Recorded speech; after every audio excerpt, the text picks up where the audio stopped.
from Higgins Climate Action Network, and it's great to see so many people here tonight for our webinar, Climate Impacts, Our Health and a Way Forward. I'm speaking to you from the land of the Wurundjeri people of the Kulin Nation, who have been caring for country for more than 60,000 years. Catherine will do an acknowledgement of country in a little minute. Higgins CAN is a relatively new network, which was established in the federal electorate of Higgins in Melbourne in about November last year in response to the Glasgow Climate Summit. And this is our very first webinar. We are a non-partisan volunteer network. Our aim is to encourage our community and political leaders to take strong, effective climate action. I'll now introduce you to our moderator for this evening, Dr. Catherine Pendrey. Catherine moderated our candidates climate forum at Malvern Town Hall superbly prior to the federal election in May. Catherine is a GP based in Melbourne, committed to optimising health outcomes and addressing inequalities by improving access to safe, high quality healthcare. A former member of the United Nations Sustainable Development Solutions Network for Australia and the Pacific, she's also held senior roles in Doctors for the Environment and the Climate and Health Alliance. Catherine is currently undertaking her Masters of Philosophy in Applied Epidemiology at the World Health Collaborating Centre for Reference Review on Influenza in Melbourne. Welcome, Catherine. Thank you so much, Helen, and thanks for all the work that you're doing with the team at HCAN, or Higgins Climate Action Network. So I'd also like to acknowledge the traditional owners of the lands that we're all meeting on tonight. For me, that's the Boonwurrung people and the Wurundjeri people of the Kulin Nations. I'd like to acknowledge their elders past and present and emerging leaders, and acknowledge, as Helen has, that First Nations people have cared for this land sustainably for thousands of years, and that sovereignty was never ceded. So I'm very lucky to be joined by two other presenters tonight. We have Professor Eugenie Kayak, who's a Melbourne-based anaesthetist and the convener of Doctors for the Environment Australia's National Sustainable Health Specific Interest Group. And she's also very recently been named the new Enterprise Professor of Sustainable Healthcare at the University of Melbourne. We also have Dr. Will Howard, who's also an anaesthetist and as well as a pain medicine specialist. And he's a bit of a Higgins legend here now as one of the co-founders of the Higgins Climate Action Network, also a member of Doctors for the Environment Australia. All right, so tonight I'm going to give a general overview of climate change, its health impacts, and what that means and what we can do about it. So up on the screen, you'll see a quote that climate change is the greatest threat to global health of the 21st century. There's a second half to that we're going to come to, but we're going to start by focusing on the health impacts of climate change. So what are they? I think many people here probably instinctively know what they are. Unfortunately, climate change has become less and less of an abstract thing in recent years, and something that more and more of us have lived experience of. If we think about the Black Summer bushfires, they unfortunately claimed 33 lives from the direct impacts of the fires. Though perhaps something that was a bit more insidious from a health perspective was the effect of the smoke. Now, we knew that it was annoying when we went out our front door, particularly if you lived in New South Wales in areas that had thick smoke for long periods of time. But looking at what that actually means in health terms, that smoke, that toxic smoke, probably translated to well over 400 premature deaths, as well as 3,000 hospital admissions for heart disease, and 1,500 emergency attendances for asthma, and about $2 billion in smoke-related health costs. So some really substantial hidden health costs there when we're thinking about the bushfires. And extreme heat is actually quite similar. We think of it as something that's annoying and inconvenient in summer, but actually it can have quite insidious health impacts. And extreme heat actually has accounted for more deaths in Australia than all other extreme weather events combined. Sometimes that's due to heat stroke, but more often it's due to exacerbating pre-existing medical conditions or causing heart attacks, kidney failure, these kinds of things. So it's something that's important for us to recognise and be alert to the dangers of. The Black Saturday bushfires tragically claimed 173 lives, but more than twice as many, 374, were actually lost in the week before the fires. due to the heat, and the health system was overwhelmed. Ambulance call-outs were, the ambulance system was really stretched to capacity. So some of the health impacts of climate change are obvious and some a bit less so. And when we're thinking about those less obvious indirect impacts, there's food and water insecurity, mosquito-borne diseases. This year we saw Japanese encephalitis, a condition that's usually previously in Australia only been detected in far north Queensland in terms of a condition that was locally acquired. We saw it all the way down in Victoria. A dramatic change, absolutely contributed to by our change in climate. And the mental health impacts of climate change are substantial as well.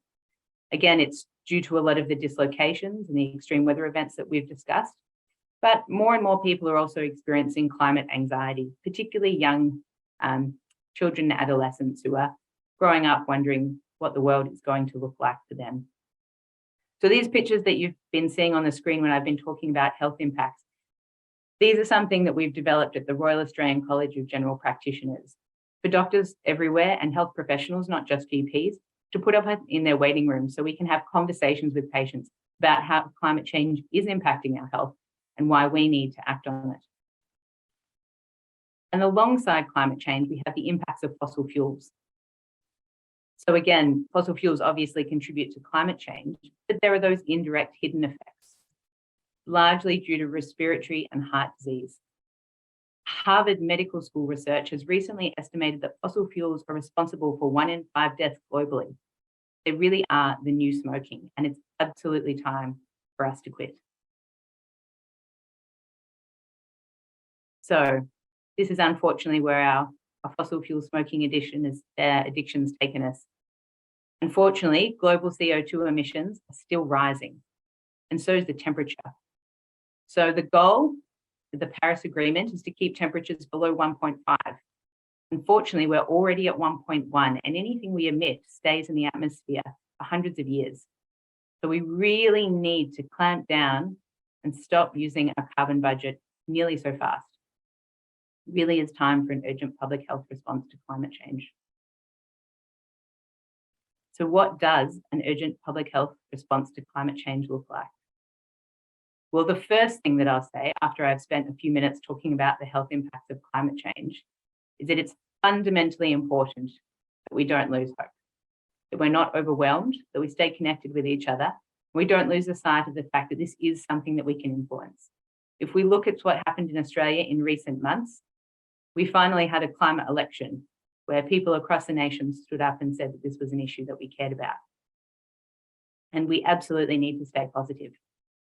So you can pick your favorite movie reference, Lord of the Rings, Star Wars, Hunger Games, but absolutely need to stay connected and stay positive. But adaptation, advocacy, and mitigation, that's a framework that we often draw on when we're talking about a public health response to climate change. This needs to be evidence-based and it needs to be urgent. So advocacy. So health professionals were out there talking to communities about the health impacts of climate change in the lead up to the last election, including in Higgins, where all these photos were taken. And health framing can be really powerful when we're talking about advocating for action on climate change. It's often talked about as an environmental or an economic issue, but health is a universal value, really, that everybody shares a desire for good health for themselves, their family, and their community. So it's something we can draw on to help bring communities together.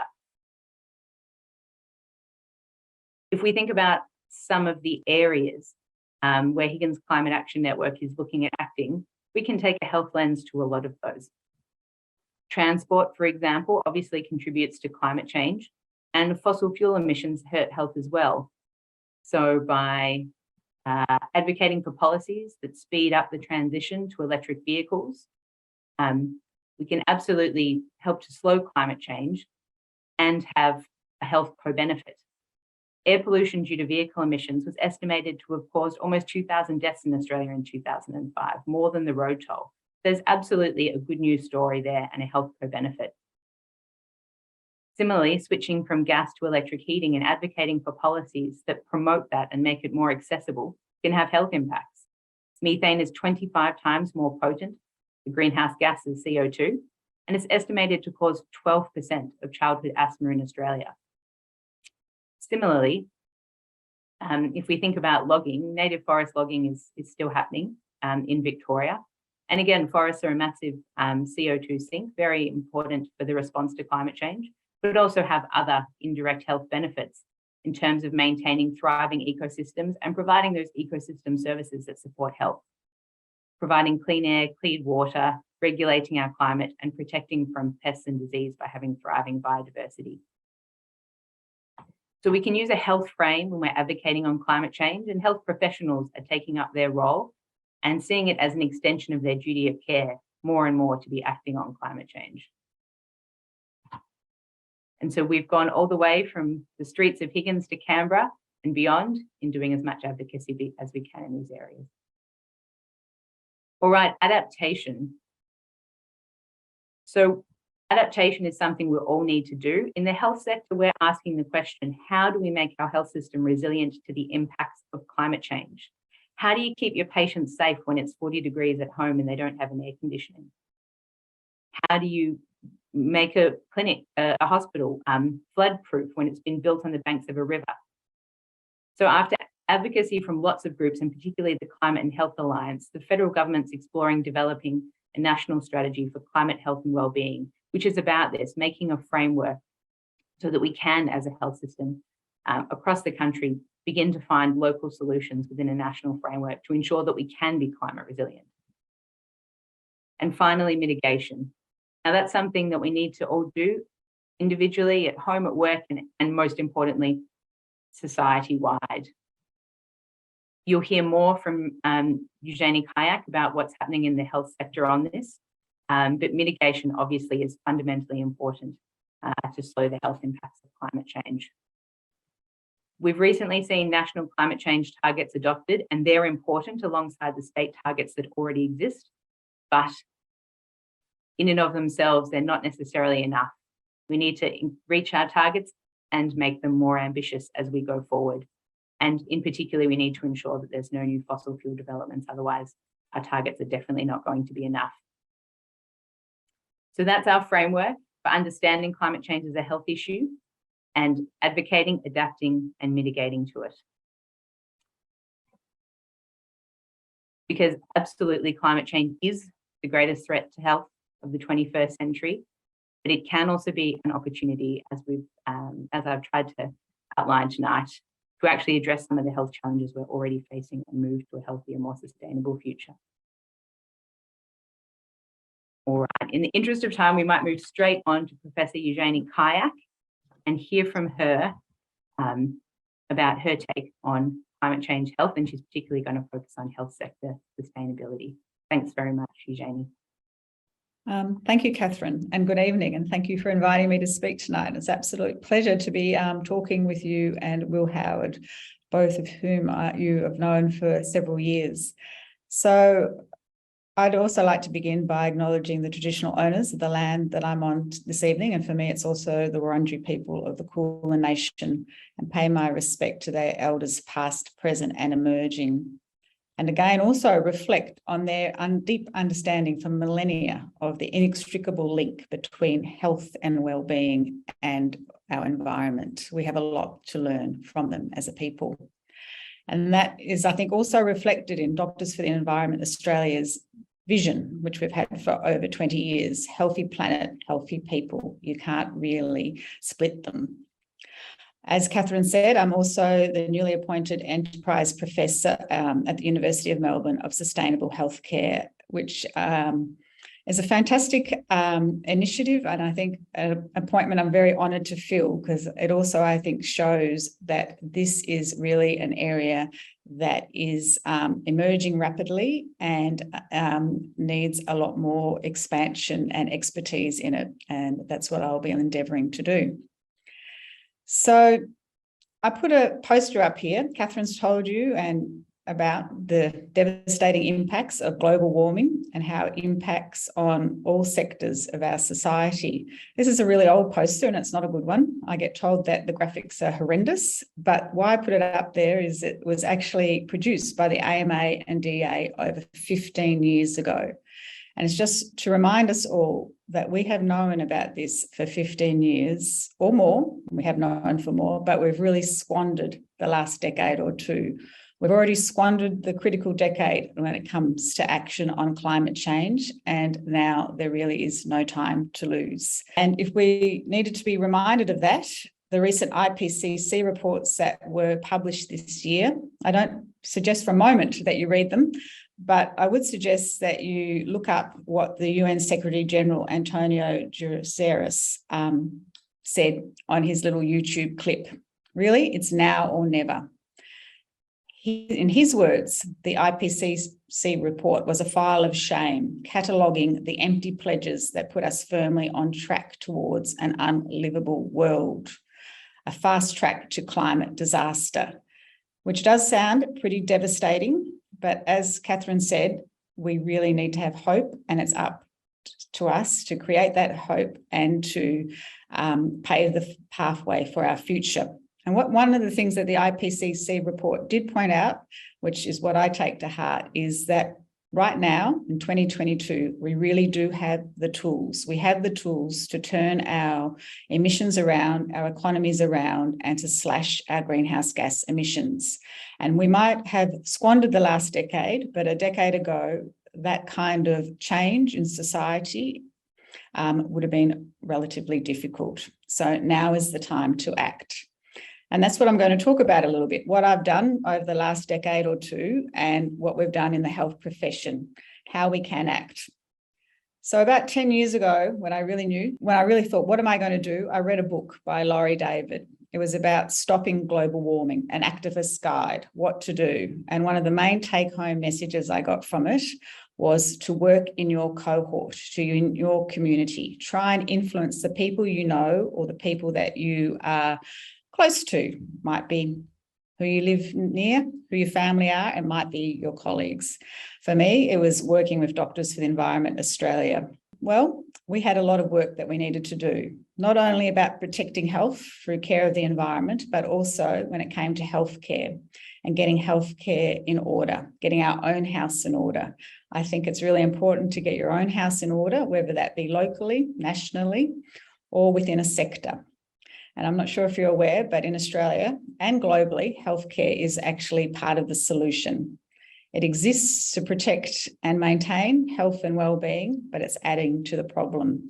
In Australia, it's been estimated that the healthcare sector is responsible for over 7% of Australia's total greenhouse gas emissions, which is really quite significant. If the healthcare sector globally was a nation, it would be the 5th largest emitter. The healthcare profession over the last few years, nationally and globally, have been becoming active in this area, realising that they have a responsibility to speak up and speak out and have courage when it comes to getting their own house in order, but also more broadly advocating for greenhouse gas emission reductions. Admittedly, we might have been slightly put off course by COVID, and perhaps we're emerging from it now, perhaps we're not. But I think one thing that COVID did do is really doctors across the nation and the world found their voice. They found their voice more broadly when it came to speaking up to protect the public from health threats. And I've just put a heading of an article that was published in over 200 medical journals last year in September 2021. It called for emergency action to limit global temperature increases, restore biodiversity and protect health, understanding that governments put unprecedented funding into the COVID response, but really the environmental crisis actually requires a similar response. And the healthcare sector needs to lead, it needs to get its own house in order by 2040 or earlier. At the moment, healthcare, we like to think that we look after health, but we're also part of the problem. So what did we do? Well, as people say, if you're not part of the solution, you're part of the problem. So we need to become part of the solution. And for us, that was working amongst our colleagues and cohorts and trying to actually get momentum within the healthcare profession. With DEA, we formed an MOU with the Australian Medical Association, and together really stepped up and stood out in calling for significant emission reduction targets from the healthcare sector. So not only net zero by 2040, but actually an 80% reduction by 2030. Because the brutal reality is, if we're going to honour our Paris Agreement targets, this decade emissions need to decrease almost 8% year on year. So that calculates to about 80% by 2030.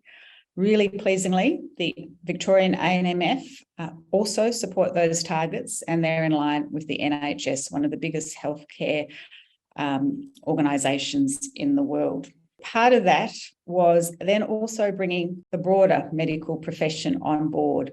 And we've worked really hard to get colleges to also stand up and speak out, to show courage when they have thought that traditionally it wasn't their area.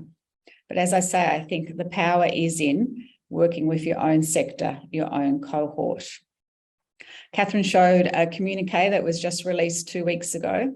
This letter here was released last year in the lead up to COP26. All these colleges, including the College of Surgeons, endorsed that Australia needed to cut its greenhouse gas emissions aligned to science-based targets this decade. As I said, that really actually means approximately 70 to 80%, not 42%. Develop a national climate change and health strategy, establish a national sustainable healthcare unit to help us get our own house in order to reduce our sector's significant emissions. And we're working hard towards all those things amongst the colleges and with CAHA and other organisations. So what does this mean? Broadly, and I'm an anaesthetist, so I like to keep things simple. If we're going to slash our emissions, we need to have 100% renewable energy. We need to electrify everything. And that means no gas supplying our hospitals, decarbonise our supply chains, and move to sustainable models of care. Pretty simple, really. Not really, except I'm not sure if you're aware, but the Victorian government has actually committed that all Victorian public hospitals will be run on 100% renewable electricity by 2025. So their electricity supply will be renewable, but not necessarily their gas supply. So something that we've been working really hard at is to advocate for no gas hospitals, which is not an easy thing necessarily, because particularly in Victoria and New South Wales and Queensland, they really are quite reliant on gas. But with strong advocacy and pushing at all levels, from senior doctors and more broadly, the Victorian government announced in their most recent budget that the new Melton Hospital would actually be a really significant hospital built to be all electric, no gas, and it would be therefore run on 100% renewable energy. And this photo here is actually a photo shot from Dan Andrews' Facebook page, actually celebrating that announcement. And I really encourage you all tonight, and I'm sure that a lot of you are not medical professionals, and this is a link to a document that DA has developed about advocating for 100% electric hospitals. But hospitals and hospital boards really listen to their community, and there would be nothing better than if the new hospital build in your area, the actual community got on board and said, we really do not want a gas infrastructure in our hospital. And there are other hospitals that are doing this around the country. Well, only 2 others at the moment, but that's why we need to ensure there are more. The Canberra Hospital Extension is also going to be all electric, and a new really big Women's and Children's Hospital in Adelaide. Ambulance Victoria are moving ahead. They have undertaken to be run on 100% renewable energy for their buildings, not their vehicles. They're working on that by 2025. And at the moment, they're buying 100% green power for all their large sites. In Victoria, Mercy Health helped a little bit, a bit of divine help by the Pope's encyclical in 2015, his Laudato Si, which called for caring of the planet. They're the only health organisation in Victoria that has a carbon emission reduction target. They're aiming to be net zero by 2030, really leading the way. And it's really important, I think, that we do work in our area and that we seize these opportunities. At Mercy Health, they seized the fact that there was this encyclical published in 2015 and have been working hard to make the most of that over the last few years. For DEA, we worked pretty hard over the last decade or two to raise awareness of the health impacts of coal. These are really both two quite old publications. One is a poster and the other one was an MJA article. But really stepping out and telling the public who didn't really want to hear 10 years ago how bad coal was for your health, both in relation to global warming, but also local air pollution, health impacts, which Catherine mentioned. And we really do need to quit our addiction to coal. And there's a new fossil ad ban campaign, which I think some people who are on the call tonight are actually part of that campaign and the promotions of it. And I really recommend that you get behind that. It's calling for your local community to insist that your local governments don't allow fossil fuel ads within their area. And when it comes to seizing the moment and ensuring that Victoria does have 100% renewable electricity for their hospitals and their public services, it's about what you've also done in the past. There was actually going to be a new coal-fired power station built in Morwell. That diagram there shows where it was going to be in the green. Within a kilometre of houses, within 2 kilometres of not most, but a lot of the town. So Doctors for the Environment Australia and Environment Victoria actually went and challenged this coal-fired power plant. It challenged its approval by the EPA at VCAT, the first legal challenge, I believe, from a health organisation in Australia or the world, challenging a new coal-fired power plant on health grounds, both local and when it comes to global warming. Did we win? Not really, but we kind of did, because as you'll be aware, that power plant hasn't been built. So it was allowed to be built, it was approved, but the restrictions put on it to protect health were so stringent that about 6 months later, the power company pulled out and didn't build it. Courage is important in this area, working with your group, with your cohort. And when you do work with your group, it's much easier to be courageous when it comes to standing up and protecting health and your future through caring for the environment. We know we've got COVID, it hasn't actually gone away. We're probably going to be having a recession, might have already been it. Stark reality is that climate change is not stopping either. It's coming in a tidal wave, and we all need to think about what we can do and how we can act. We have a choice, or maybe we don't have a choice. The IPCC report will tell us it's now or never, and that an unprecedented challenge demands an unprecedented response. And I would argue that we don't have a choice, because business as usual is not an option. Business as usual means, as the Lancet has reported, that a child born today will be experiencing a world 4 degrees warmer by the end of their life. And to me, that's not an option. So we all need to lead our pathway to net zero. As Margaret Mead said, probably 60, 70 years ago, never doubt that a group of thoughtful, committed citizens can change the world. Indeed, it's the only thing that ever has. And if you are wondering maybe what your next step might be, how you may be able to act, then I really recommend that you consider coming along to DEA's conference, which is in a few weeks. We have some fantastic speakers. The Chief Health Officer, communicators, Sol Griffith, Judy Brett, who's a political analysis, and also Simon Holmes the Court, to mention just a few. So thank you for inviting me to speak tonight, and I look forward to questions. There's a range of titles I could use for this talk: Climate and Health More Than Hot Air, because I'm going to talk about cold temperatures and humidity rather than about hot temperatures. It could be called Health and Housing, but it could also be called Mold and Cold. So what I'm going to do is ratchet down the focus a fair bit and look at the role of housing and link it with the use of gas and what I think should be done about that. There's a study done by a chap called Gasparini and his colleagues, published in the Lancet, very highly regarded journal, one of the top 2 journals of the world. published in 2015.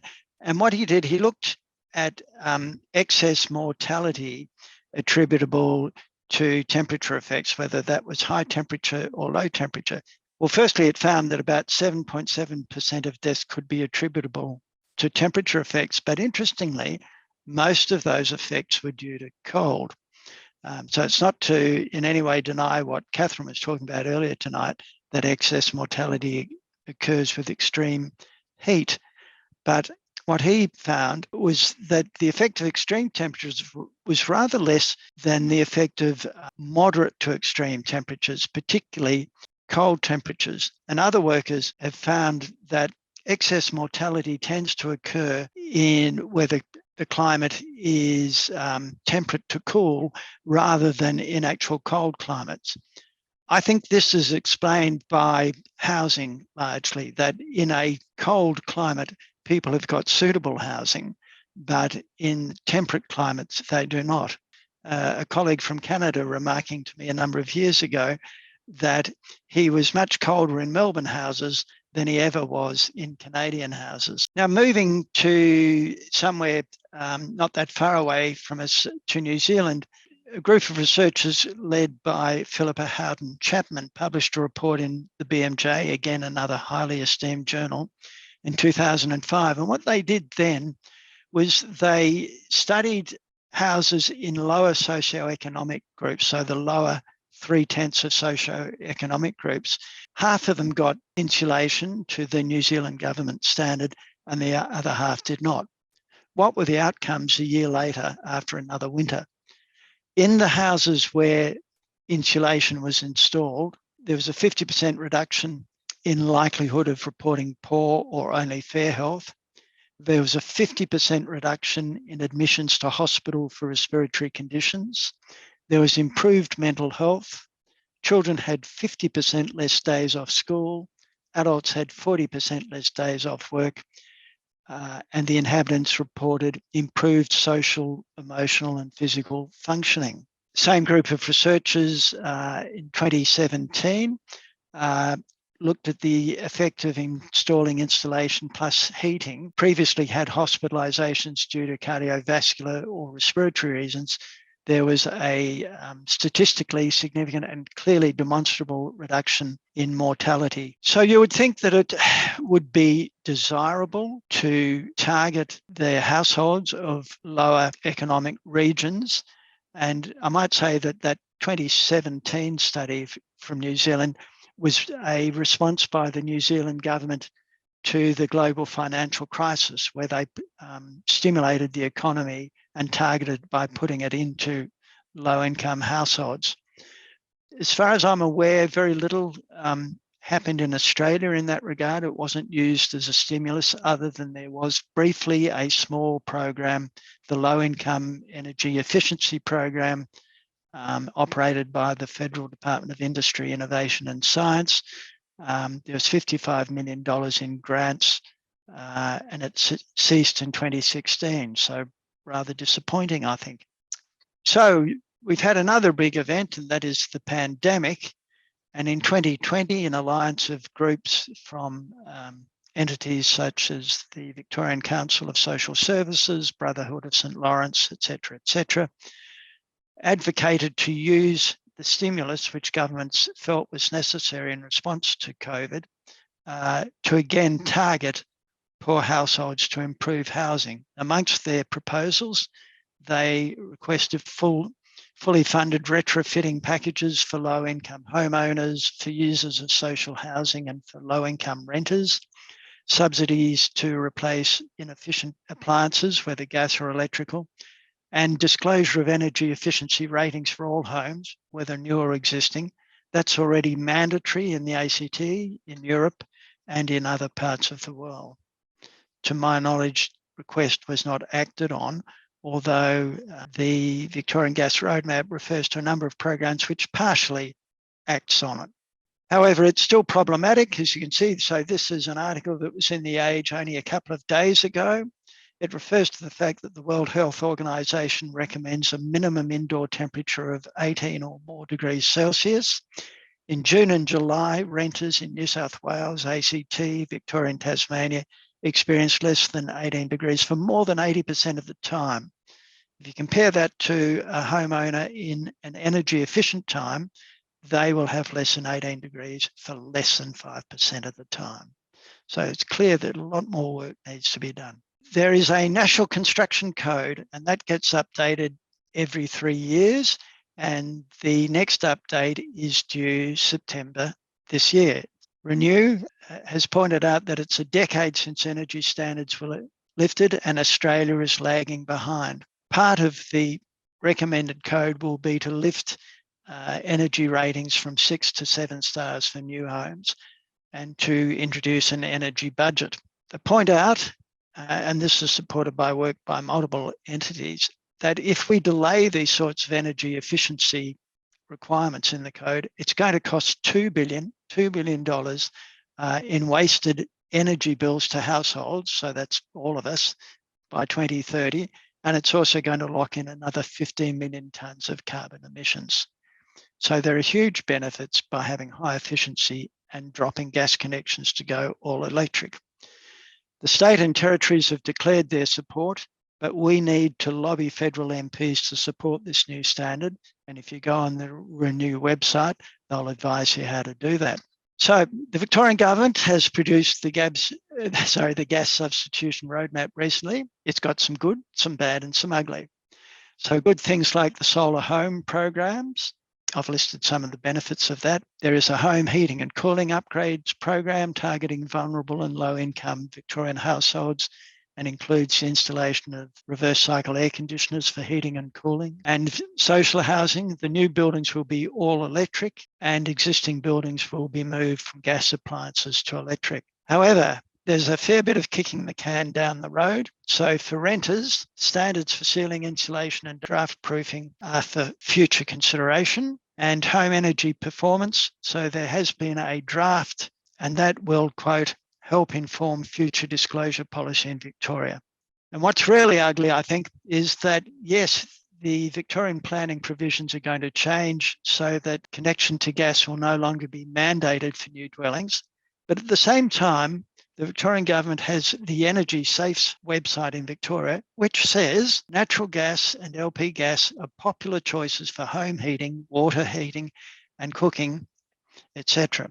And it then goes on to advise people how to obtain a gas connection. Now, what I think that site should be saying is that natural gas and LP gas are fossil fuels. When they're extracted and when burned, they release greenhouse gases. Their use releases highly reactive compounds which are toxic to human and other life. The use of natural gas and LP gas should be avoided other than in exceptional circumstances, and they should not be used for routine domestic purposes such as cooking, household heating, and hot water services. So my question to this group, and I think it's a question we should be putting to our politicians, is why not ban all new domestic gas connections?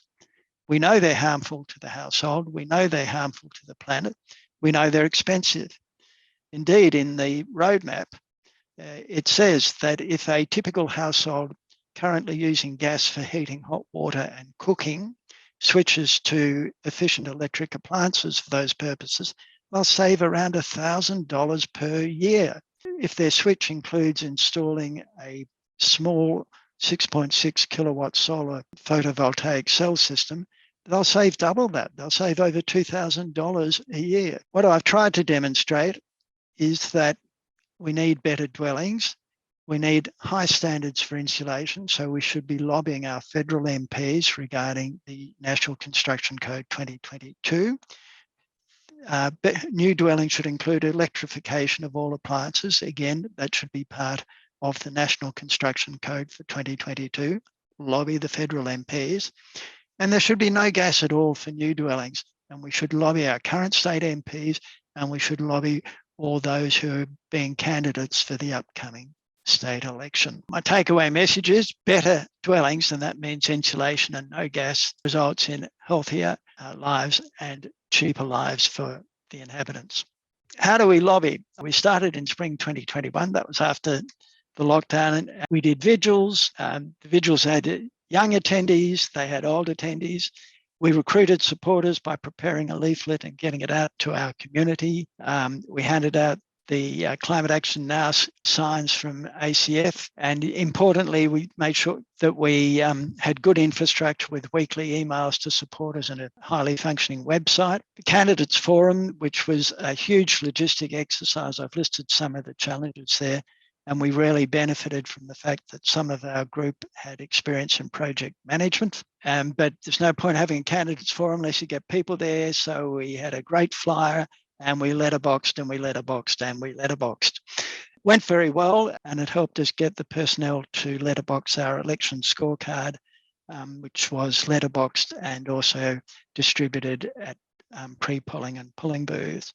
It also raised our public profile and resulted in us being interviewed by Virginia Trioli. So that was, so it got us onto Melbourne radio. So that was a real breakthrough, engineered, I should say, by our convener tonight, Helen Lester. Well done, Helen. Here's our scorecard. That's the other side of it. We printed 70,000. And as a result of that, we were able to letterbox most areas of Higgins. Also had handed them out at pre-polling for 2 weeks and at multiple election booths on the day. And as everyone knows, that had a successful result, removed the coalition candidate from Higgins. It was a lot of work, but I think this explains why I think it was worthwhile. Thanks very much. Brilliant. Thank you, Will. Very pertinent and relevant insights and information on gas. And I think the Higgins Climate Action Network story is certainly an inspirational one. We have, of course, yourself and Helen online. I'm sure many people on the call, an organisation that, from what I understand, didn't exist in October last year. All right, so we're not too far off the end of our night, but we've had some great questions in the chat, so I'm keen to get at least a few of them in. One I can maybe quickly take is what's been the response to the GP posters? The GP posters had a great response. We get asked for them from all kinds of specialists. We're always directing people to the website. Lots of people use. Time that I've been involved in climate and health action, which is about 15 years, it's gone from something that it was a bit scary to raise your head above the parapet to really being an issue where there's a clear consensus, where all the leading health and medical organisations in Australia are very clear about the need for urgent climate action. All right, so we had another question, and I'll put it to Will and Eugenie. What can I do as an individual for the people on the call tonight? Any salient summary advice? Is to be active and influence your group. And by that, I mean your community, whatever that is, to seize the opportunities where you can create change. So to be aware of those, and that'll obviously vary depending on time and where you are. One of the things at the moment, fossil ad ban, and I can see that might be something that Higgins could get behind if you haven't already. I think several of your members might be in that campaign blurb. From our perspective as well, as far as healthcare, I would be keeping a real eye out on new developments. And I think it would be absolutely fantastic if the local community got behind insisting that they were all electric. And then you could broaden that out. That doesn't actually have to be hospitals. It could be other entities, other sectors that are building in the area. We have to start demanding that our buildings, our infrastructure that's going to be there for decades is actually built to be all electric. I'd reinforce, I think, what Eugenie has been saying. So all of us have a wide circle of friends and acquaintances who aren't in climate groups, but raise the issue tactfully and appropriately with them. As Al Gore said so many years ago, it's an inconvenient truth, and people still, I think, try and avoid the issue. A lot of people, I think, are feeling, okay, we've got rid of the coalition, the job's done. It very much isn't, as we know, and we need to educate people about that without being difficult or obstreperous about it. There's a state election coming, so that's a huge opportunity to be pushing candidates of all political persuasions about what they're going to do. And I think, as I said in my presentation, no gas, get rid of gas. I think coal we can assume is going, but people don't appreciate how problematic gas is. And as Saul Griffiths has pointed out, that when a fossil fuel appliance is purchased, they have a life of 10 to 20 years. So you're locking the purchaser into using that fossil fuel device for at least another decade. Central point there is, you have a voice and use it everywhere you can. All right, a little bit of a different tact. One of the other questions we had, a bit of a tricky one, but perhaps just drawing on both of your experiences as doctors and humans, how can we support young people with the mental health impacts of climate change? I think it's something that's becoming increasingly stressful for those of us with young ones in our lives. So what do they say? Action is better than anxiety. I think we need to show our young people, and I guess young people, that's probably the definition of anyone that's younger than you, that the leaders, their elders are actually taking this seriously, and they're doing everything in their power to ensure that their future is safe, or as safe as it can be. I think what makes young people, and I have 2 teenage boys, despondent is the lack of leadership in the area and the lack of understanding of what the future might hold. So I think, again, it's about standing up and speaking out and being as active as you can to give our young generation hope. They want to see hope. That's what they want to see. I 100% agree with Eugenie that action is important, but I think also point out that change is now occurring, as has been remarked on earlier tonight. 15 years ago, we were voices in the wilderness. That's not true anymore. Brilliant. Thank you. I think those are very pertinent words and appropriate time for me to bring our presentations to a close and hand back to Helen. I think in the last few minutes, we've had a few key words. We've had voice, action, and hope. And I think along with advocacy, adaptation, mitigation, those are probably key words for us to take with us after tonight when we get off the call and think about what we're actually going to do about it. So I'd like to thank both of our presenters for very generously lending their time to what is Higgins Climate Action Network's first webinar. And I'd again like to thank Higgins Climate Action Network for the impact they've had in my neighbourhood, my community, and Australia as a whole. So sincerest appreciation. We had one very important question that we didn't get to, but the reason we didn't get to it is because I'm going to allow Helen to answer it when she wraps up. And that question is, what is Higgins Climate Action Network doing and how can I get involved? So with that, I'm going to hand over back to Helen. Thank you very much, Catherine. And we're planning our second webinar, and that is going to be one about gas. If you're concerned about your family's health, climate change, and you're sick of expensive energy bills, come to our webinar and discover how you can cut costs by electrifying your home, while at the same time reducing carbon emissions and providing a safer home for your family. Our guest speaker will be Richard Keach, and we'll have some others. And Richard Keach is an engineer, consultant, and an author with a particular interest in energy efficiency and renewable energy technologies and their role in society. So everyone, thank you so much. We've just really loved being able to present this tonight, and we hope that you've enjoyed it, and we hope that you'll go away thinking about some of the information in tonight's webinar, and also sharing that information with your families, friends, and colleagues. Thank you very much for coming.